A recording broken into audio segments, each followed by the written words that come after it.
Division of developmental biology. Developmental biology के अंदर सबसे ज्यादा इंपॉर्टेंट है axis formation, anterior posterior axis formation या फिर dorsal ventral axis formation in drosophila. So drosophila क्या है, इसको as a model organism use किया जाता है फॉर बायोलॉजिकल स्टडी, बिकॉज इसकी लाइफ स्पैन जो होती है काफी ज्यादा शॉर्ट होती है। और ड्रोसोफिला क्या है, एक फ्रूट फ्लाई है, इंसेक्ट है। ओके, सो सबसे पहले इसके अंदर काफी सारे जीन्स की स्टडी की थी मॉर्गन्स ने, इसलिए इसको मॉर्गन्स फ्लाई भी बोला जाता है, मॉर्गन्स फ्रूट फ्लाई। ओके, और ये वन टाइम में काफी सारे एम्ब्रियोज प्रोड्यूस कर सकती है, और इसका जो जेनेटिक मटेरियल है, जीन्स हैं, वो काफी सारे कंजर्व जीन है जो मैच करते हैं ह्यूमंस और माउस से भी। ओके, सो इस वजह से ड्रोसोफिला को as a model organism use करते हैं। इसको लेबोरेटरी के अंदर कल्चर करना भी काफी इजी होता है। सो ड्रोसोफिला के अंदर इंटीरियर पोस्टीरियर एक्सिस का फॉर्मेशन किस तरह से होता है, उससे रिलेटेड सारे लाइफ साइंसेज से रिलेटेड एग्जाम में काफी सारे क्वेश्चंस पूछे जाते हैं। सो इसमें देख सकते हैं ये एक लाइफ साइकिल है ड्रोसोफिला की, जिसमें सबसे पहले ये फर्टिलाइज्ड एग है। ओके, उसके बाद इसकी जो इंटीरियर पोस्टीरियर और डोर्सल वेंट्रल जो एक्सिस है, उसकी आइडेंटिटी को कौन डिसाइड करता है, मेटरनल जीन्स। ओके, जो इस फर्टिलाइज एग के अंदर, साइटोसोल के अंदर जो भी मेटरनल जीन्स प्रेजेंट है, वो डिसाइड करते हैं ड्रोसोफिला के इंटीरियर पोस्टीरियर और डोर्सल वेंट्रल एक्सिस फॉर्मेशन को। देन उसके बाद मिड ब्लास्टुलर ट्रांजिशन होता है और जाइगोटिक जीन्स ट्रांसक्राइब होने लग जाते हैं, जाइगोटिक जीन्स एक्सप्रेस होने लग जाते हैं। ओके, देन ये सारी इसकी प्रोसेस होती है। उसके बाद लार्वा फॉर्मेशन होता है, देन इमेच्योर ड्रोसोफिला का फॉर्मेशन हो जाता है। इस लेक्चर के अंदर हम लोग देखेंगे कि किस तरह से इंटीरियर पोस्टीरियर एक्सिस का फॉर्मेशन होता है ड्रोसोफिला के अंदर, और उसके लिए कौन कौन से जीन्स रेस्पॉन्सिबल होते हैं। ओके, सो स्टार्ट करते हैं।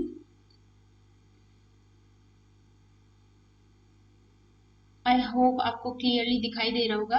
ओके, अगर दिखाई नहीं भी दे रहा है तो भी मैं जो भी बोलूंगी उसके हिसाब से आपको समझ में आ जाएगा। इसमें ये जीन्स के नेम काफी ज्यादा इम्पोर्टेंट है। उसके बाद इनकी इन जीन्स को देखने के लिए कि यही जीन इस पर्टिकुलर फंक्शन के लिए रेस्पॉन्सिबल है, उसके लिए उसके अंदर काफी सारे म्यूटेशंस करते हैं, तो वो म्यूटेशन से रिलेटेड काफी सारे क्वेश्चंस पूछे जाते हैं एग्जाम में। ओके, तो सबसे पहले क्या होगा, anterior posterior axis formation, axis determination इन ड्रोसोफिला। तो एंटीरियर एक्सिस में क्या होता है, हेड होता है, उसके बाद थोरेक्स आएगा, फिर एब्डोमेन, और फिर उसका पोस्टीरियर पार्ट टेल्सन वगैरह आ जाएगा। और प्रिसाइजली बोले तो उसमें क्या आ जाएगा आगे, एक्रोन, फिर हेड, फिर thorax, abdomen and telson. Okay, ये सारे पार्ट्स होते हैं एम्ब्रियो, जो ड्रोसोफिला होता है उसकी बॉडी के पार्ट होते हैं अलग अलग। ओके, देन जब मेटरनल इफेक्ट जीन, जो भी मेटरनल इफेक्ट जीन्स हैं वो क्या होंगे, एग पोलैरिटी को डिसाइड करेंगे, उनको एग पोलैरिटी जीन्स भी बोला जाता है। तो उसके अंदर सबसे ज्यादा इंपॉर्टेंट है, फर्स्ट है बाइकॉइड मैसेंजर आरएनए। ये कोई फर्टिलाइज्ड एग है, सॉरी अनफर्टिलाइज्ड एग है, मेच्योर एग है, इसके अंदर कोई भी फर्टिलाइजेशन नहीं हुआ अभी। ओके, तो ये मैसेंजर आरएनए के फॉर्म में है ये जीन। ओके, जो आरएनए बन के यहाँ पे प्रेजेंट है, और बाइकॉइड यहाँ पे प्रेजेंट है, और नैनोज कहाँ पे प्रेजेंट है, पोस्टीरियर एक्सिस पे। और उसके बाद कोडल जो मैसेंजर आरएनए है, और एक और होता है हंचबैक मैसेंजर आरएनए। ये इक्वली इवनली डिस्ट्रीब्यूट होते हैं इंटीरियर पोस्टीरियर साइड में, पूरी तरह से इवनली डिस्ट्रीब्यूट होते हैं।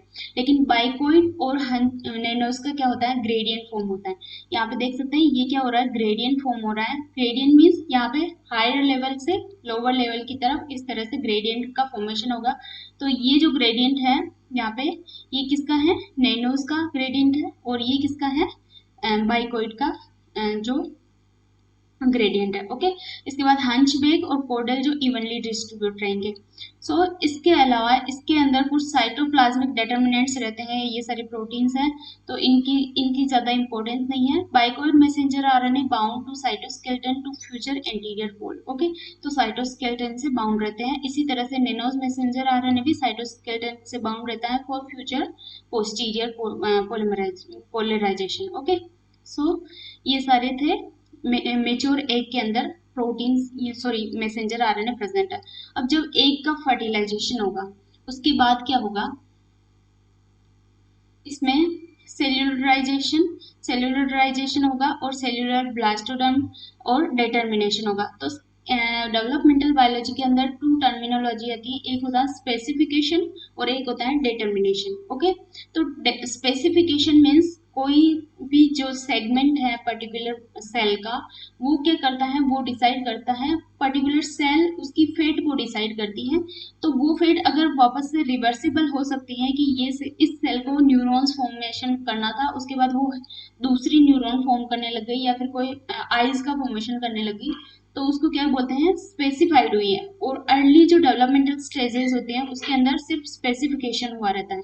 ओके, तो स्पेसिफिकेशन मीन्स वो उसकी जो फेट है वो रिवर्स हो सकती, लेकिन डिटर्मिनेशन मीन्स अगर किसी सेल की फेट को डिटरमाइन कर दिया गया है, डिटरमाइन हो गई है, तो उसके बाद वो रिवर्स नहीं होगी, उसको जो फॉर्मेशन करना है वही वो फॉर्म करेगी। ओके, तो यहाँ पे क्या होगा, एंटीरियर साइड में एक्रोन फॉर्मेशन रीजन है ये, उसके बाद हेड फॉर्मिंग रीजन है, थोरेक्स फॉर्मिंग रीजन है और एब्डोमेन फॉर्मिंग रीजन है और टेल्सन फॉर्मिंग रीजन है।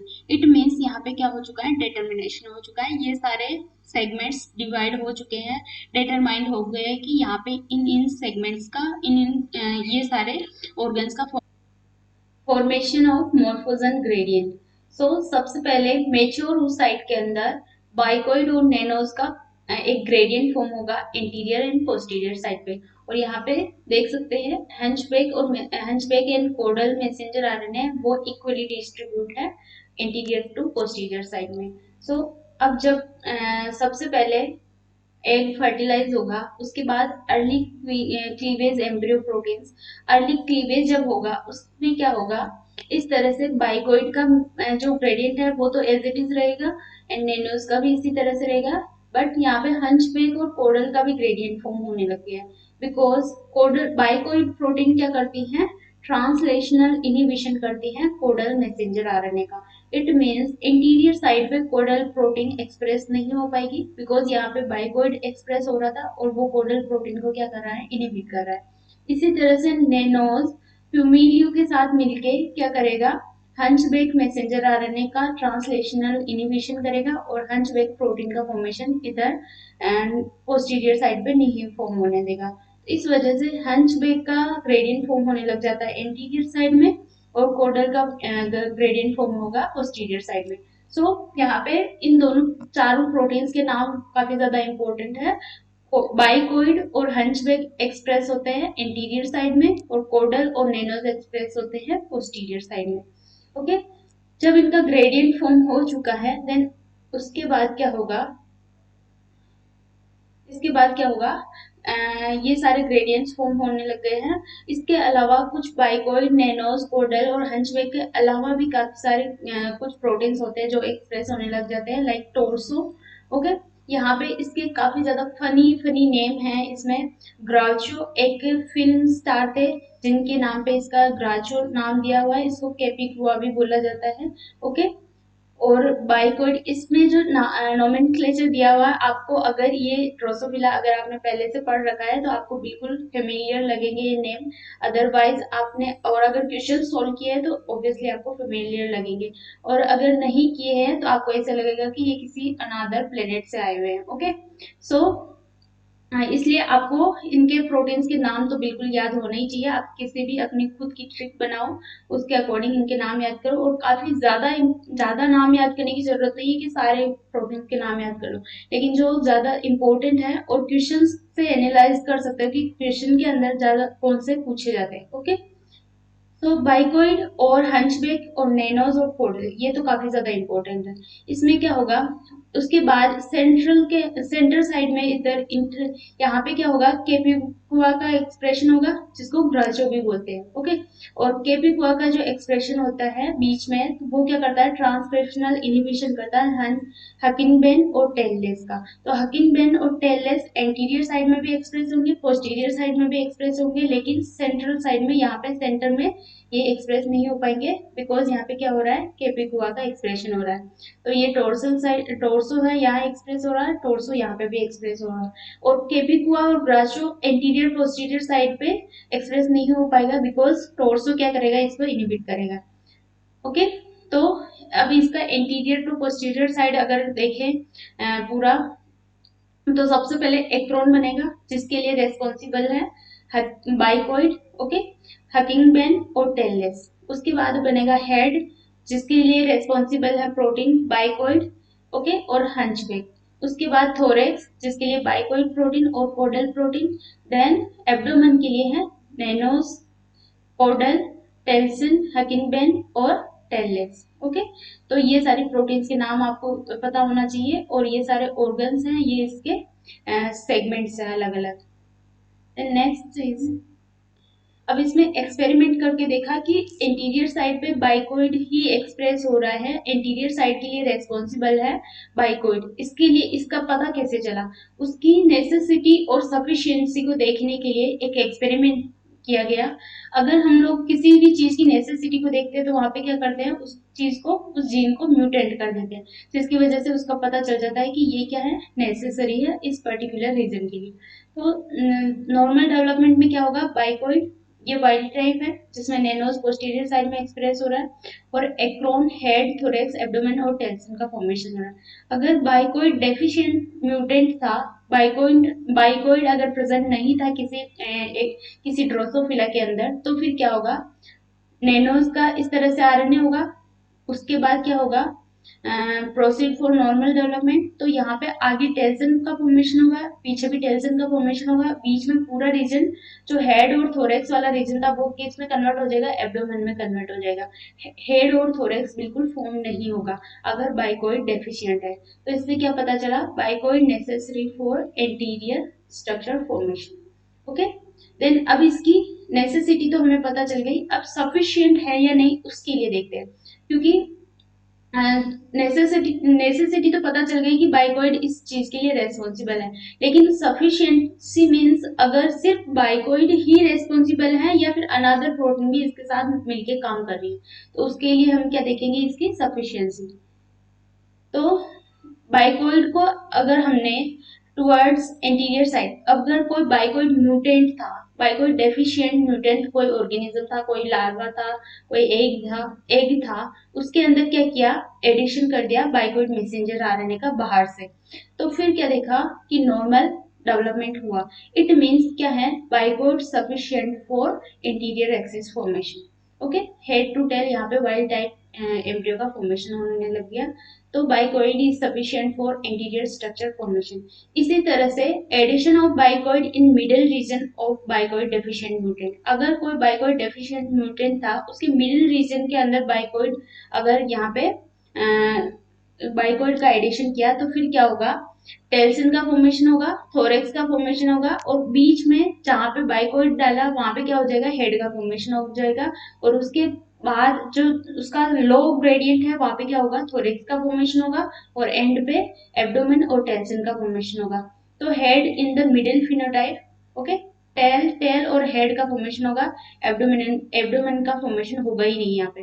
तो इसकी वजह से हमें पता चल गया कि बाइकोइड क्या है, सफिशिएंट है और नेसेसरी है for interior axis formation, for head formation and thorax formation. Okay, then इसी तरह से addition of bicoid in posterior region in wild type egg, अगर वाइल्ड टाइप एग था और बाइकोइड मैसेंजर आरएनए को इसमें पोस्टीरियर रीजन में अगर ऐड कर दिया तो फिर क्या होगा, प्रोसीड फॉर नॉर्मल डेवलपमेंट, तो यहाँ पे क्या हुआ, एक्रोन का फॉर्मेशन दोनों साइड में हो गया, हेड का फॉर्मेशन भी दोनों साइड में हुआ, और थोरेक्स हुआ, और बीच में क्या हो गया, एब्डोमेन का फॉर्मेशन हो गया।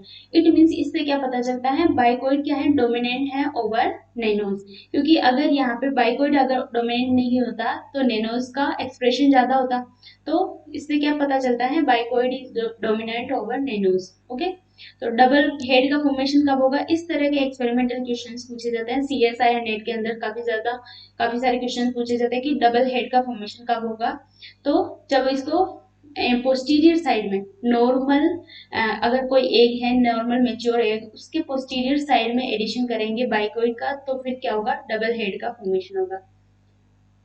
Then next is addition of bicoid at posterior in bicoid deficient mutant. अगर बाइकोइड डेफिशिएंट म्यूटेंट था और फिर पोस्टीरियर साइड में ऐड किया, वो क्या था, नॉर्मल वाला था, इसमें डेफिशिएंट वाला है, तो यहाँ पे क्या होगा, पोस्टीरियर एंड पीछे इधर जहाँ पे इंटीरियर एंड फॉर्मेशन होना था वहां पे क्या हो जाएगा, पोस्टीरियर एंड का फॉर्मेशन हो जाएगा। टेल्सन बन गया, एब्डोमेन बन गया, थोरेस, हेड और एक्रोन। इसका मतलब नॉर्मल फिनोटाइप आया लेकिन बिल्कुल उसका अपोजिट उल्टा हो गया। एंटीरियर साइड जहाँ पे इंटीरियर फॉर्मेशन होना था वहां पे क्या हो जाएगा, पोस्टीरियर। तो अभी कुछ उससे कोई फर्क नहीं पड़ेगा, नॉर्मल फिनोटाइप आ जाएगा, क्योंकि इधर वापस क्या आ जाएगा, acron, head, thorax, abdomen and telson. Okay, so इस तरह से एक्सपेरिमेंट करके प्रूव किया गया कि bicoid is necessary and sufficient for anterior axis formation. इसी तरह से नैनोज के लिए भी एक्सपेरिमेंट किया गया। नैनोज का रोल देखने के लिए नैनोज डेफिशिएंट म्यूटेंट लिया गया और फिर क्या किया गया, उसको एम्ब्रियो का अगर डेवलपमेंट करवाया तो वहां पे एक्रोन, हेड, थोरेक्स और टेल्सन का फॉर्मेशन हुआ, लेकिन एब्डोमेन का फॉर्मेशन नहीं हुआ। It means nanos is necessary for posterior region development या फिर abdomen region formation. Then next is, अब यहाँ पे वापस से रिवाइज करते हैं, मैटरनल इफेक्ट जीन, जो एग पोलैरिटी जीन्स भी बोलते हैं जिनको, वो क्या होते हैं, इस तरह से ये मेच्योर एग है जिसके अंदर नर्स सेल प्रेजेंट रहती है मैटरनल साइड से। ओके, और इसके अंदर ड्रोसोफिला के अंदर जो डेवलपमेंट होता है वो किस तरह का होता है, जो एग होता है वो किस तरह का होता है, सेंट्रोवेसिकल एग होता है। ओके, और डेवलपमेंट होता है इसमें सिंचिशियल टाइप का। सिंचिशियल मीन्स एक सेल के अंदर सिर्फ कैरियोकाइनेसिस होगा, साइटोकाइनेसिस नहीं होगा। ओनली सेल के न्यूक्लियस डिवाइड होते रहेंगे, साइटोसोल डिवाइड नहीं होगा। ओके, तो मेटरनल इफेक्ट जीन प्रोडक्ट्स जिसके मैसेंजर आरएनए यहाँ पे प्रेजेंट है, और ये इस तरह से प्रायर टू फर्टिलाइजेशन एग इस तरह से दिखाई देता है। ओके, टोर्सो मैसेंजर आरएनए है, यहाँ पे हंचबैक है, नेनोस है, कोडल है और बाइकोइड है। उसके बाद expression of genes in oogenesis, इसमें क्या होगा, बाइकोइड, मैसेंजर आरएनए, ये सारी चीजें हम लोग डिस्कस कर चुके हैं। उसके बाद product of maternal effect gene ये स्टेब्लिश हो जाएंगे, और अर्ली डेवलपमेंट को क्या करते हैं, ये कंट्रोल करते हैं। बिकॉज जब तक मिड ब्लास्टुलर ट्रांजिशन नहीं होगा उससे पहले कौन से जीन्स एक्सप्रेस होते रहेंगे, यहाँ पे सिर्फ मेटरनल इफेक्ट जीन एक्सप्रेस होते रहेंगे। ओके, तो एंटीरियर पोस्टीरियर एक्सिस का फॉर्मेशन और डोर्सल वेंट्रल एक्सिस का फॉर्मेशन कौन करते हैं, मेटरनल इफेक्ट जीन्स करते हैं। The product of maternal effect gene act as the transcription factor activate next level genes. Okay, तो ये जो maternal effect gene है ये क्या करेंगे, next level genes जो embryonic genes है उनको क्या करेंगे, जो zygotic genes है उनको क्या करेंगे, एक्सप्रेस करवाने का काम करेंगे। तो मिड ब्लास्टुलर ट्रांजिशन के बाद जाइगोटिक जीन्स का एक्सप्रेशन होने लग जाता है। अब जाइगोटिक जीन्स के एग्जाम्पल कौन कौन से हैं, gap gene, pair rule gene, segment polarity gene और होम्योटिक जीन्स। ओके, तो इन सब जीन्स के बारे में देखते हैं। अब गैप जीन का क्या काम रहेगा, ऑर्गेनाइज ब्रॉड एरिया। ये काफी सारे ब्रॉड एरिया को ऑर्गेनाइज करेगा। मींस यहाँ पे अगर टेल्सन का फॉर्मेशन हो गया, एक्रोन का फॉर्मेशन हो गया, तो उसमें भी उसकी स्पेसिफिसिटी को डिसाइड करेगा ये गैप जीन्स। ओके, तो एम्ब्रियो डिवाइड इनटू 3 रीजन। अब यहाँ पे ये इस तरह से फरो फॉर्म होने लग गया, तो इसको क्या बोलेंगे, ये किसकी वजह से हुआ, गैप जीन्स की वजह से। ओके, देन अगर गैप जीन्स का म्यूटेशन हो गया तो बीच में जो एक सेगमेंट रहेगा उसमें बिल्कुल गैप आ जाएगा उसकी बॉडी प्लान के अंदर। ओके, देन अब गैप जीन जब एक्सप्रेस होने लग जाएंगे उसके बाद नेक्स्ट लेवल जीन को एक्टिवेट करेंगे, जो क्या है, पेयर रूल जीन।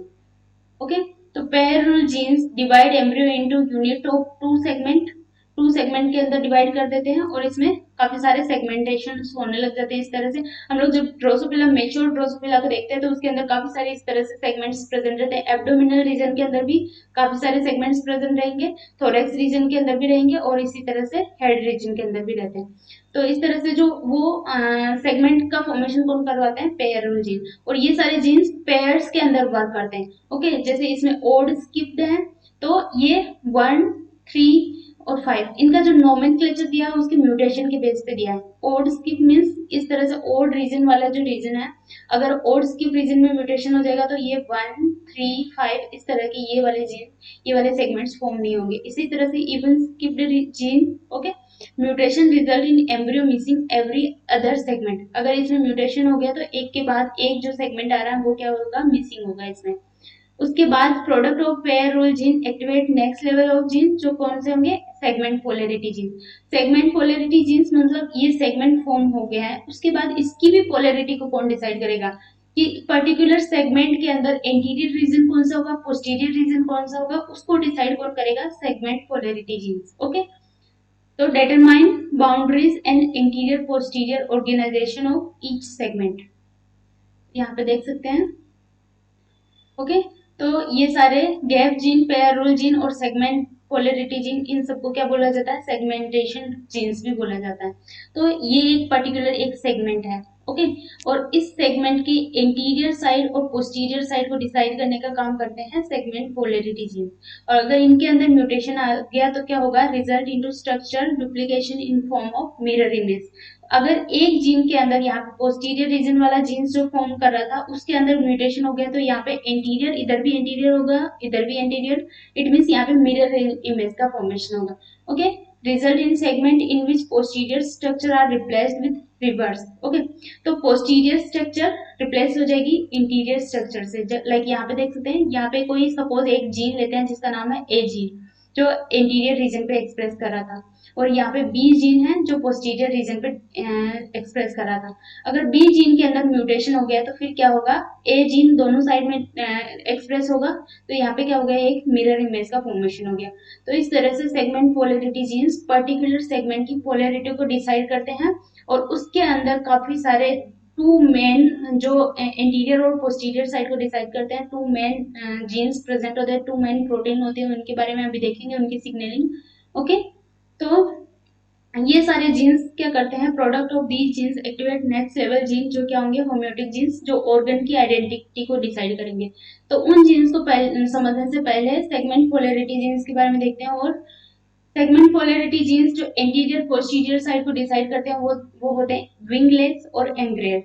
और विंगलेस और एंग्रेड की जो सिग्नलिंग होती है वो CSI net point of view से काफी ज्यादा इंपॉर्टेंट है, और डीबीटी के अंदर भी इससे रिलेटेड क्वेश्चंस पूछे जाते हैं। ओके, तो इसमें क्या होगा, इंटीरियर साइड में स्लूपी पेयर्ड और ऑड पेयर्ड जीन एक्सप्रेस होंगे, और पोस्टीरियर साइड में इवन स्किप्ड, फुशीतराजू, अनपेयर्ड जीन, ये तीनों जीन्स क्या होंगे, एक्सप्रेस होंगे। ओके, अब यहाँ पे रिप्रेशन कौन से जीन्स का होगा, इस तरह से भी क्वेश्चन पूछ लिया जाता है कि पोस्ट एंग्रेल्ड रीजन या फिर किसी सेगमेंट पोलैरिटी सेगमेंट के अंदर, पोस्टीरियर सेगमेंट के अंदर जो जीन्स का रिप्रेशन हो रहा है वो कौन से जीन्स का होगा। तो ओड स्किप, स्लूपी पेयर और रंट जीन जो होता है उसका क्या होता है, रिप्रेशन होता है, और एक्सप्रेशन किसका होता है, इवन स्किप, फुशी तराजू और पेयर्ड। ओके, इसी तरह से इधर रिप्रेशन किसका होगा, इवन स्किप्ड और फुशी तराजू का। ओके, तो एंटीरियर साइड में विंगलेस का एक्सप्रेशन होता है और पोस्टीरियर साइड में एंग्रेल्ड का एक्सप्रेशन होता है। अब इसकी सिग्नलिंग देख लेते हैं। इसकी सिग्नलिंग जो होती है वो रेसिप्रोकल सिग्नलिंग होती है, मींस एक जीन की एक प्रोटीन दूसरे प्रोटीन को एक्टिवेट करने का काम करेगी। अब जैसे ये सारे सेगमेंट्स हैं, ओके, और यहाँ पे क्या है, इसके ये इंटीरियर साइड है और ये किसी सेगमेंट का पोस्टीरियर साइड है। तो यहाँ पे क्या होगा, कुछ रिसेप्टर्स प्रेजेंट रहेंगे, वो उस प्रोटीन को वो क्या करेंगे, रिकॉग्नाइज करेंगे एज ए लिगेंड, और वहां पे क्या होगा, सिग्नलिंग स्टार्ट हो जाएगी। तो विंगलेस प्रोटीन अगर यहाँ पे फॉर्म हो गई है, यहाँ से स्टार्ट करते हैं हम लोग। विंगलेस प्रोटीन अगर फॉर्म हो गई है तो वहां पे क्या होगा, सबसे पहले उसका जो रिसेप्टर होगा वो होगा फ्रीजर्ड रिसेप्टर। फ्रीजर्ड रिसेप्टर विंगलेस प्रोटीन को रिकॉग्नाइज करता है। उसके बाद डाइशेवेल्ड का एक्सप्रेशन होगा, जिसकी वजह से डाइशेवेल्ड क्या करेगा, GSK3 को इनहिबिट करेगा। ओके, GSK3 जैसे इनहिबिट हुआ, एक आर्मिडेलो प्रोटीन होती है जिसको बोलते हैं बीटा कैरोटीन प्रोटीन, वो क्या करती हैं, ये एंग्रेल्ड जो क्या है, आर्मिडेलो फैमिली की प्रोटीन है, वो एक्सप्रेस होने लग जाती है। और यहाँ पे देख सकते हैं विंगलेस एक एक्सटीरियर, यहाँ पे साइटोसोलिक प्रोटीन है, लेकिन एंग्रेल्ड क्या है, एक ट्रांसक्रिप्शन फैक्टर है जो यहाँ पे एक्सप्रेस हो रहा है। ओके, तो न्यूक्लियस के अंदर एंग्रेल्ड एक्सप्रेस होगा और हेजोग का एक्सप्रेशन करवाएगा और हेजोग प्रोटीन बनाएगा। और हेजोग के जो रिसेप्टर्स होते हैं उनका नाम क्या है, पेज्ड रिसेप्टर। तो ये रिसेप्टर तो काफी ज्यादा इंपॉर्टेंट है, हर टाइम इससे क्वेश्चन आता है कि हेजोग का रिसेप्टर कौन सा है, तो पेज्ड, और विंगलेस का रिसेप्टर कौन सा है, फ्रीजर्ड रिसेप्टर। अब हेजोग को जैसे ही यहाँ पे एक्सप्रेशन हुआ, रिकॉग्नाइज किया रिसेप्टर ने, स्मूदन हैंड प्रोटीन यहाँ पे एक्टिवेट हो जाएगी, ओके, और हेजो सिग्नल ट्रांसडक्शन पाथवे स्टार्ट हो जाएगा। उसके बाद क्यूबिटस, इंटरप्टस, यहाँ से काफी सारे जीन्स एक्सप्रेस होंगे, और उसके बाद विंगलेस का एक्सप्रेशन होगा न्यूक्लियस के अंदर, देन विंगलेस प्रोटीन्स का फॉर्मेशन होगा, और ये क्या हो जाएगा, यहाँ पे विंगलेस प्रोटीन बनेगी। इस तरह से इसका रेसिप्रोकल एक्सप्रेशन होता है। सेगमेंट पोलैरिटी जीन के अंदर एंटीरियर पोस्टीरियर साइड को डिसाइड करने के लिए ओनली सेगमेंट्स की, ओके। तो ये वाली signalling CSI net point of view से काफी ज्यादा इंपॉर्टेंट है। अब नेक्स्ट है होम्योटिक जीन का एक्टिवेशन। अब होम्योटिक जीन्स क्या करते हैं, किसी भी सेगमेंट की आइडेंटिटी को डिसाइड करते हैं कि इस सेगमेंट के अंदर कौन से ऑर्गन्स का फॉर्मेशन होना है, और कि ये वाला सेगमेंट क्या फॉर्म होगा आगे जाके, ओके। और उसके ऑर्गन्स की लोकेशन को डिसाइड करते हैं कि यहाँ पे कहाँ पे होल्टर्स का फॉर्मेशन होगा, कहाँ पे लेग्स का फॉर्मेशन होगा, और एंटीना का फॉर्मेशन कहाँ पे होगा, ये सब डिसाइड कौन करता है, होम्योटिक जीन्स। उसके बाद है, इनको ऑर्गन आइडेंटिटी जीन्स भी बोला जाता है। अगर म्यूटेशन हो गया तो क्या होगा, inappropriate location organ formation, organs का जो फॉर्मेशन होगा वो इनएप्रोप्रिएट लोकेशन पे होगा। ऐसा नहीं कि ऑर्गन का फॉर्मेशन ही नहीं होगा, लेकिन ऑर्गन का फॉर्मेशन होगा, लेकिन इस तरह से होगा जैसे एलियन टाइप कि सिर पे भी कोई एंटीना, सिर पे कोई लेग का फॉर्मेशन हो गया है और एंटीना का फॉर्मेशन इधर एब्डोमिनल रीजन में हो गया है, इस तरह से थोड़ा काइमेरा टाइप का ऑर्गेनिज्म फॉर्म हो जाएगा, ओके। उसके बाद है रियलाइजेटर जीन्स, जो क्या करते हैं, formation of organ at that location. तो ऑर्गन का फॉर्मेशन जो करते हैं वो है रियलाइजेटर जीन, और ऑर्गन की लोकेशन को डिसाइड करते हैं वो होते हैं होम्योटिक जीन्स, ओके। अगर रियलाइजेटर जीन्स के अंदर म्यूटेशन हो गया तो ऑर्गन का फॉर्मेशन ही नहीं होगा, लेकिन होम्योटिक जीन्स के अंदर म्यूटेशन हो गया तो क्या होगा, ऑर्गन की लोकेशन चेंज हो जाएगी। जहाँ पे लेग फॉर्मेशन हो रहा था वहां एंटीना फॉर्म हो जाएगा, जहाँ पे होल्टर फॉर्मेशन हो रहा था वहां विंग फॉर्मेशन हो जाएगा, इस तरह से, ओके। तो यहाँ पे देख सकते हैं homeotic genes organ identity genes हैं, लोकेशन इनकी फिक्स रहती हैं, okay. Identify of each segment is determined and homeotic, इसमें टू मेन कॉम्प्लेक्स होता है, एक होता है एंटीनापीडिया कॉम्प्लेक्स और एक होता है बाइथोरेक्स कॉम्प्लेक्स, ओके। तो एंटीनापीडिया कॉम्प्लेक्स, और ये कौन से क्रोमोसोम पे एक्सप्रेस होते हैं, थर्ड नंबर के क्रोमोसोम पे, और टू क्लस्टर्स प्रेजेंट होते हैं, एक होता है एंटीनापीडिया और एक होता है बाइथोरेक्स, और टोटल 8 जीन एक्सप्रेस होते हैं इसमें, 4 एंटीनापीडिया में और 4 बाइथोरेक्स कॉम्प्लेक्स में। तो इसमें होंगे लेबियल, प्रोबोसिपीडिया, डीफॉर्म्ड और सेक्स फॉर्म रिड्यूस्ड, ओके। तो ये चारों कहाँ पे होंगे, एंटीनापीडिया कॉम्प्लेक्स में, और इसके बाद है यहाँ पे अल्ट्रा बाइथोरेक्स, एब्डोमिनल ए और एब्डोमिनल बी, ये कहाँ पे होंगे, बाइथोरेक्स कॉम्प्लेक्स में, एंटीनापीडिया है ये, ओके। तो ये सारे जीन्स के नाम आपको याद रखने हैं, होम्योटिक बॉक्स वाले जीन्स भी इंपॉर्टेंट है। तो ये एक ड्रोसोफिला है जिसके अंदर एक पेयर होल्डर प्रेजेंट होते हैं, इसमें इस वाले T3 सेगमेंट के अंदर, और यहाँ पे क्या होगा, इसका एंटीना का फॉर्मेशन होगा, ये सारे T2 सेगमेंट और ये जो थोरेक्स वाले रीजन होते हैं इसमें भी पर्टिकुलर सब डिवाइड करते हैं इसको T1, T2 और T3 के अंदर, ओके। तो यहाँ पे लेग का फॉर्मेशन होता है, और यहाँ पे होल्टर्स होते हैं, और यहाँ पे क्या होते हैं, विंग्स का फॉर्मेशन होता है। अब इनके अंदर हम लोग देखते हैं कि म्यूटेशन हो गया तो क्या होगा। तो लाइक होम्योटिक जीन्स के अंदर कोई म्यूटेशन हो जाए तो एंटीनापीडिया कॉम्प्लेक्स के अंदर लॉस ऑफ फंक्शन म्यूटेशन हो गया, मीन्स कोई जीन्स एक्सप्रेस नहीं हो पा रहा है, तो क्या होगा, antenna formation instead of leg. अगर यहाँ पे जो T2 सेगमेंट में लेग का फॉर्मेशन हो रहा था वहां पे क्या हो जाएगा, एंटीना का फॉर्मेशन हो जाएगा, okay. Leg at T2 segment replace by antenna. अगर एंटीनापीडिया कॉम्प्लेक्स के अंदर लॉस ऑफ फंक्शन म्यूटेशन हुआ तो यहाँ पे क्या हो जाएगा, लेग का फॉर्मेशन होगा इंस्टीड ऑफ एंटीना का फॉर्मेशन होगा इंस्टीड ऑफ लेग, और बाइथोरेक्स कॉम्प्लेक्स के अंदर कोई लॉस ऑफ फंक्शन म्यूटेशन हो गया तो यहाँ पे क्या हो जाएगा, pair of wings formation at T3 segment. तो इन सारे जो जीन्स है उनका नोमेनक्लेचर किस बेस पे किया गया है, इनके म्यूटेशन के बेस पे, मीन्स एंटीनापीडिया अगर एक्सप्रेस नहीं होगा तो फिर क्या होगा, यहाँ पे एंटीना का फॉर्मेशन होगा, ओके। इसका मतलब ये नहीं, एंटीनापीडिया का मतलब ये नहीं कि ये एंटीना का फॉर्मेशन करवा रहा है, एंटीनापीडिया नहीं होगा तो फिर एंटीना का फॉर्मेशन होगा। इसी तरह से यहाँ पे अल्ट्राबाइथोरेक्स में क्या होगा, पेयर ऑफ विंग फॉर्मेशन हो जाएगा, होल्डर्स का फॉर्मेशन नहीं होगा। अल्ट्राबाइथोरेक्स का मेन फंक्शन क्या होता है, होल्डर का फॉर्मेशन करवाना। ओके, तो holders replaced by wing formation, formation of wings instead of holders. Okay, तो अल्ट्राबाइथोरेक्स क्या करवाता है, होल्डर का फॉर्मेशन करवाता है। अगर उसमें लॉस ऑफ फंक्शन म्यूटेशन हो गया तो विंग का फॉर्मेशन हो जाएगा। एंटीनापीडिया क्या करवाता है, इसमें लेग का फॉर्मेशन करवाता है, लेकिन इसमें लॉस ऑफ फंक्शन म्यूटेशन हो गया तो क्या हो जाएगा, एंटीना का फॉर्मेशन हो जाएगा।